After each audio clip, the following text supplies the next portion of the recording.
तो हेलो, हमें doctor stone का चैप्टर स्टार्ट होते ही हम देखते हैं हमारे हीरोज लगातार रॉकेट लॉन्च फेल होने के बाद डॉक्टर जेनो और सेंकू मिलके एक न्यू इंजन बनाते हैं। इतने में सीन जाता है क्रोम की तरफ, जहां पर जो क्रोम होता है चांद की तरफ देखते हुए बोलता है कि स्पेस में जाना कोई आसान काम नहीं है, क्योंकि हमारे टॉप 2 रॉकेट साइंटिस्ट सेंकू और डॉक्टर जेनो दोनों को मुश्किलों का सामना करना पड़ रहा है, क्योंकि हम जितने भी बार ट्राई कर रहे हैं फिर भी कोई ना कोई एरर हमारे सामने आ जाता है, जिसकी वजह से हमें साल दर साल फेलियर देखना पड़ रहा है। क्रोम की ये बातें सुनकर यहाँ पर सुइका कहती है हमारा काम ऑब्जर्वेशन करना है और इसके दौरान हम जो भी सीख सकते हैं वो सीखेंगे और हम पता करेंगे कि फेलियर होने का क्या कारण है, साथ ही हम उसका सोल्यूशन भी निकालेंगे।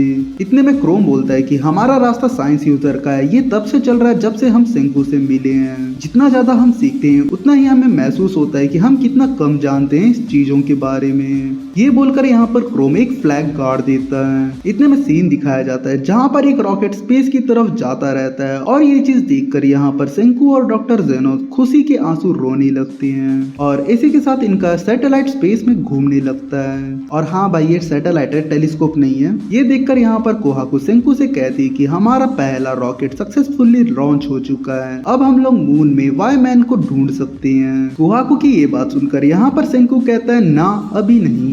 इतने में कोहाकू की बात सुनकर यहाँ पर डॉक्टर जेनो कहता है ये एक रिकॉन सैटेलाइट है जो कि सिंपल और एलिगेंट होता है। इतने में यहाँ पर सेंकू भी बोलता है कि स्पेस का काम करने के लिए पेशेंस होना जरूरी है और हर एक काम स्टेप बाय स्टेप पूरा करना होता है। सफर चालू होता है रॉकेट से सैटेलाइट का, सैटेलाइट से मैन स्पेस क्राफ्ट तक। सेंकू की बातें सुनकर यहाँ पर जिन कहता है ये देखकर मुझे ऐसा लगता है कि अगर हम लोग गलती से इंसानों से शुरुआत किए होते तो अभी तक बहुत सारी मौतें हो गई होती, क्योंकि जितने रॉकेट फट चुके हैं, जितने रॉकेटों का नुकसान हो चुका है, उसको देखते हुए तो मैं यही सोच रहा हूँ। इतने में सीन यहाँ पर क्रोम की तरफ जाता है जो कि यहाँ पर सुइका से कहता है कि इस स्टोन वर्ल्ड में हमने बहुत सारे छोटे रॉकेट्स को आसमान की तरफ भेजा है, लेकिन बहुत सारे रॉकेट्स यहाँ पर फेल हो चुके हैं। अब मैं ये सोच रहा हूँ कि जब हम बड़ा रॉकेट आसमान की तरफ भेजेंगे तो उसके टेस्टिंग में आखिर कितने रॉकेट बर्बाद होंगे। क्रोम की बात सुनकर यहाँ पर सुइका क्रोम से कहती है कि लेकिन हम लोग तो यहाँ पर 2 वे रॉकेट बनाने की कोशिश कर रहे हैं जो कि नॉर्मल रॉकेट से 5 टाइम्स ज्यादा बड़ा होता है। ये चीज हम लोग साई के कैलकुलेशन के हिसाब से बता पा रहे हैं। ये सुनकर यहाँ पर क्रोम के पसीने छूटने लगते हैं। इतने में सेंकू को यहाँ पर सिग्नल रिसीव होता है जहाँ पर वो अपने टीवी पे देख पाता है उसको सैटेलाइट से पहला इमेज आ गया होता है जो कि वो अर्थ का खींच के भेजा होता है। ये चीज देखकर यहाँ पर बाकी लोग भी एक्साइटेड होते हुए बोलते हैं कि सैटेलाइट इमेज आ चुका है और यहाँ पर सैटेलाइट इमेज देखकर कोहाकू बोलती है अच्छा, स्पेस से अर्थ ऐसा दिखता है क्या अभी। इतने में यहाँ पर राइसू भी सैटेलाइट इमेज देखकर बोलता है कि 3700 सालों के बाद यहाँ पर जो वर्ल्ड वाइड का नक्शा है वो पूरा बदल चुका है। दूसरी तरफ यहाँ पर सेंकू यहाँ पर चेल्सी से पूछता है कि तुम्हें कुछ देखने को मिल रहा है क्या यहाँ पर। तो यहाँ पर चेल्सी मास्टर ऑफ जियोग्राफी होने के नाते यहाँ पर बोलती कि मुझे यहाँ पर बहुत कुछ देखने को मिल रहा है, लेकिन मेरा दिमाग अभी प्रोसेस नहीं कर पा रही है चीज को। इतने में यहाँ पर राइशू बोलता है कि जो भी स्पेस क्राफ्ट रिलेटेड चीजें होंगी वो सब बनाने का काम मैं देख लूंगा, जिसके लिए मुझे बहुत सारे लेबर फोर्स की जरूरत होगी। राइशू की ये बात सुनकर यहाँ पर सेंकू बोलता है उससे पहले हमें एक ग्लोबल मैप बनाना होगा जिससे हम लोग आसानी से वर्ल्ड वाइड ट्रैवल कर सकेंगे और उसके बाद हमारा सबसे बड़ा प्लान होने वाला है कि 7 बिलियन लोगों को रिवाइव करना। तो यहाँ पर जो राइशू होता है वो लीडरशिप स्किल्स का मोर्चा संभाल लिया होता है। दूसरी तरफ यहाँ पर अपनी जो चेल्सी होती है वो मास्टर ऑफ जियोग्राफी का मोर्चा संभाल लेती है और यहाँ पर इन दोनों का टीम अप होता है। और इसी के साथ हमारे पास स्टोन वर्ल्ड का न्यू मैप आता है जो कि 58 सेंचुरी का होता है। इस मैप को देखकर यहाँ पर ऊक्यू बोलता है अच्छा हुआ हम लोग पनामा कैनल की तरफ से पास नहीं कर रहे थे, क्योंकि वहां पर अभी रास्ता ब्लॉक हो चुका है। इतने में यहाँ पर जो जेन होता है वो 21st सेंचुरी से 58th सेंचुरी सुन के बहुत ही ज्यादा शॉकिंग नजर से बोलता है कि हम लोग इतने आगे आ चुके हैं क्या।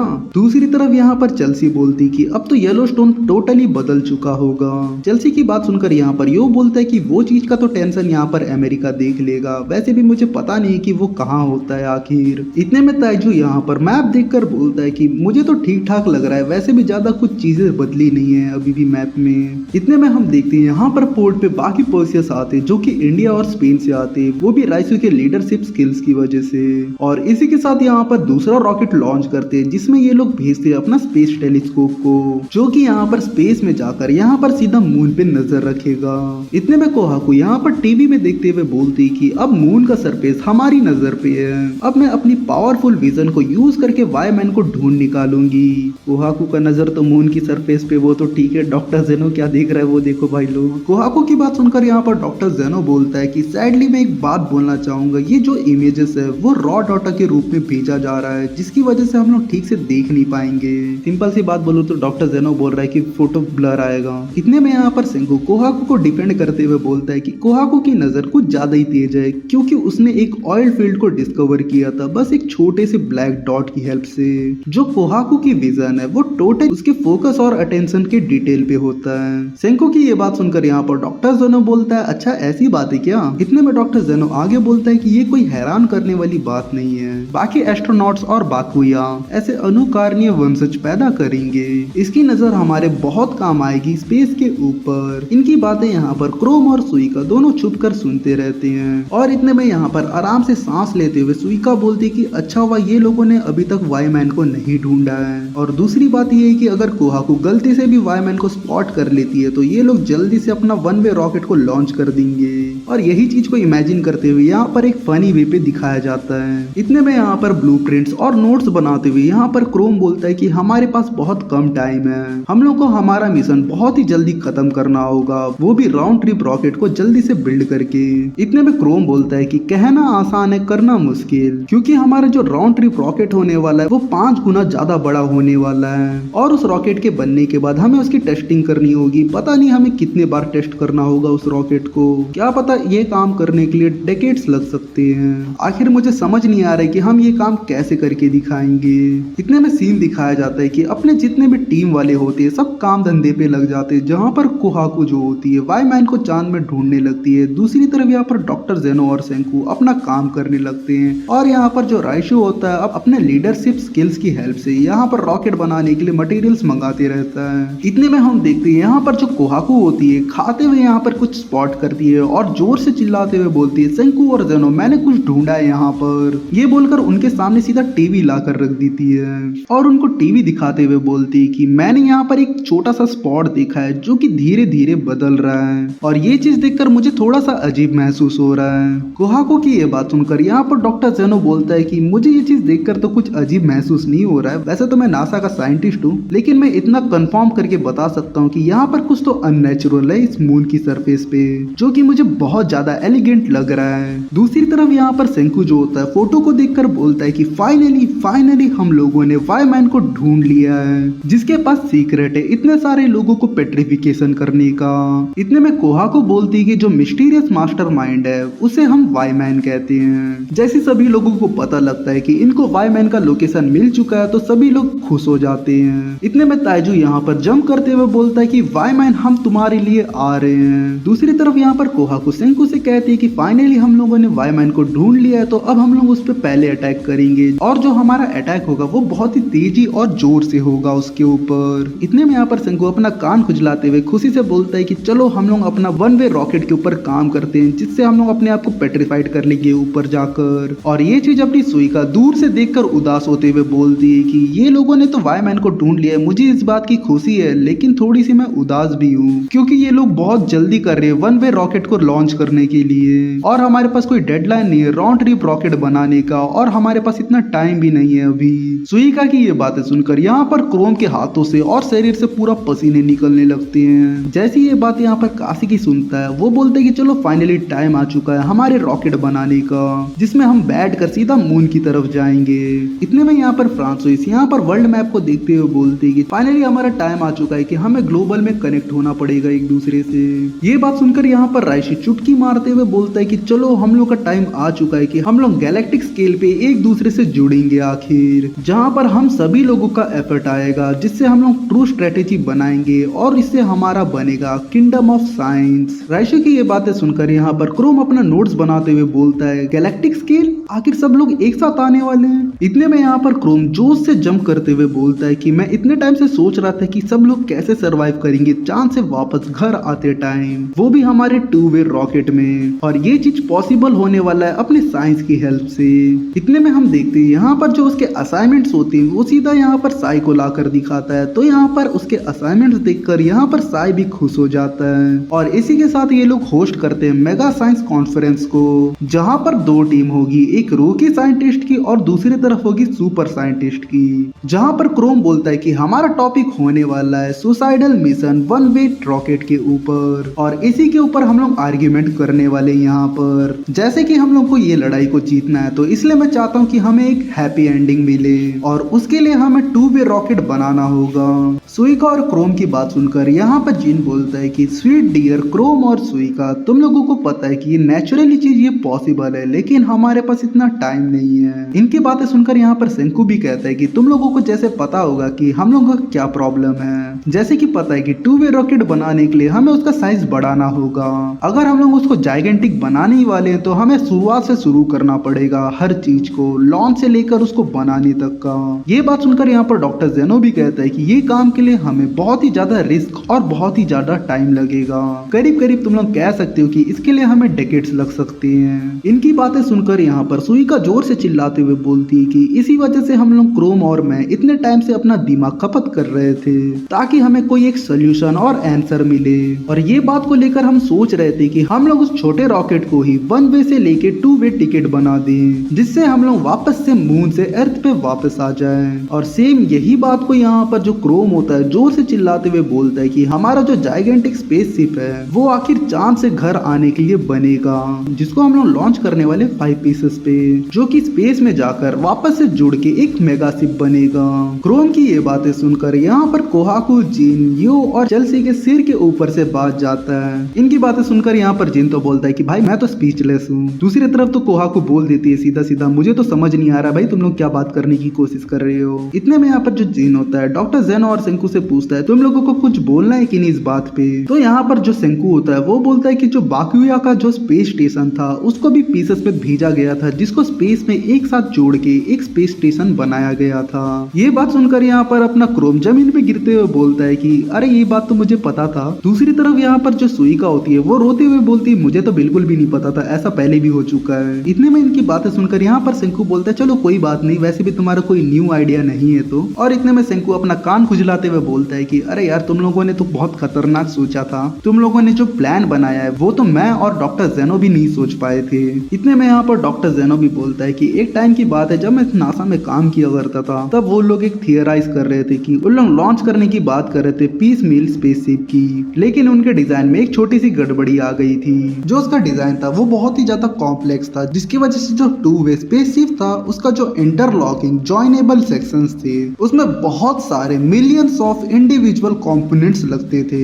यही उस डिजाइन का सबसे बड़ा ड्रॉबैक था। तो यहाँ पर डॉक्टर जेनो की बात सुनकर यहाँ पर राइशु बोलता है कि अच्छा तुम कहना चाह रही हो कि अगर हमें उस न्यू डिजाइन को बनाना होगा तो उसके लिए हमें मिलियंस ऑफ कंपोनेंट्स लगेंगे, जिसको बनाने के लिए हमें बहुत सारे लोगों की जरूरत होगी। तुम कह सकते हो कि हमें न्यू वर्ल्ड के पॉपुलेशन जितने लोगों की जरूरत होगी, तब जाकर हम लोग उस टास्क को पूरा कर पाएंगे। तो बताओ डॉक्टर जेनो क्या मैं सही बोल रहा हूँ या गलत। राइशु की ये बात सुनकर यहाँ पर क्रोम और सुइका के मन में थोड़ा सा उम्मीद आता है, लेकिन बाकियों का मन का आत्मा तो पूरा कांप ही जाता है। और यहाँ पर जिन बोलता है कि भाई ये राइशु को रोको, कोई फालतू का इसके डिजायर के चक्कर में कोई मर जाएगा। इतने में यहाँ पर साई बोलता है कि अगर कोई चीज काम नहीं करेगी तो मैं यहाँ पर अपना मैथ यूज करूंगा रॉकेट लॉन्च करने के लिए। तो यहाँ पर साई की बातें सुनकर यहाँ पर सेंकू बोलता है कि सब चीजें पेपर में ही सही लगती है। दूसरी तरफ यहाँ पर डॉक्टर जेनो बोलता है कि ये सुनने में तो बहुत बढ़िया लगता है, लेकिन रियलिस्टिकली ये देखने में बहुत ही ज्यादा डेंजरस है। इतने में यहाँ पर सुइका बोलते हैं क्यों ना हम लोग सब मिलकर हार्ड वर्क करें इस चीज को बनाने के लिए। इतने में यहाँ पर जो क्रोम होता है बाकियों को मनाने की कोशिश करता है और यहाँ पर बोलता है क्यों ना हम सबसे पूछे आखिर उनका ओपिनियन क्या है इस चीज को लेकर, और हम उनके सामने रिवील कर दे पेट्रिफिकेशन डिवाइस के सीक्रेट को। क्रोम की ये बातें सुनकर यहाँ पर जिन भी थोड़ा सा परेशान हो जाता है और वो बोलता है ठीक है भाई तुमको जो करना है करो। इतने में यहाँ पर क्रोम थोड़ा सा जोश में आकर बोलता है कि जो रूकी साइंस टीम है और जो सुपर टेक्नोलॉजी डिटेल्स है वो कहाँ पर लैग कर रही है। इतने में यहाँ पर क्रोम थोड़ा सा उदास होते हुए बोलता है कि अगर यहाँ से कोई भी मुझे बोल देता है कि 10 बिलियन% इम्पॉसिबल है ये चीज करना, सिर्फ हमारे पास वन वे टिकट का ही ऑप्शन है, तो मैं यहाँ से पीछे हट जाऊंगा। लेकिन अगर मेरे पास थोड़ा सा भी उम्मीद होगा ये चीज पूरा करने का तो मैं पीछे नहीं हटूंगा। इससे पहले हमें डिसाइड करना होगा कि हमारा जो स्पेसशिप होने वाला है वो वन वे होगा कि टू वे होगा, क्योंकि इसी तरह से किंगडम ऑफ साइंस काम करता है, जहाँ पर हम लोग हम सब की ताकत को जोड़कर कोई चीज को बनाते हैं। ये बात सुनकर यहाँ पर डॉक्टर जेनो और सेंकू थोड़े से स्माइल करते हैं। इतने में यहाँ पर राइसी चुटकी मारते हुए बोलता है कि स्टोन वर्ल्ड का पहला वोटिंग सिस्टम होने वाला है यहाँ पर। दूसरी तरफ अपना साई जो होता है वोटिंग मशीन यहाँ पर प्रोग्रामिंग करके रेडी कर देता है। ये चीज देखकर यहाँ पर जिन हैरानी से देखते हुए बोलता है, अरे यार तुम इतना जल्दी बना दिए इस चीज को। और इनकी बातें सुनकर यहाँ पर सेंकू बोलता है, चलो इसमें कोई वोटिंग फ्रॉड नहीं होना चाहिए। तो सेंकू की बात सुनकर यहाँ पर राइशु बोलता है, ये सोचना फालतू होगा।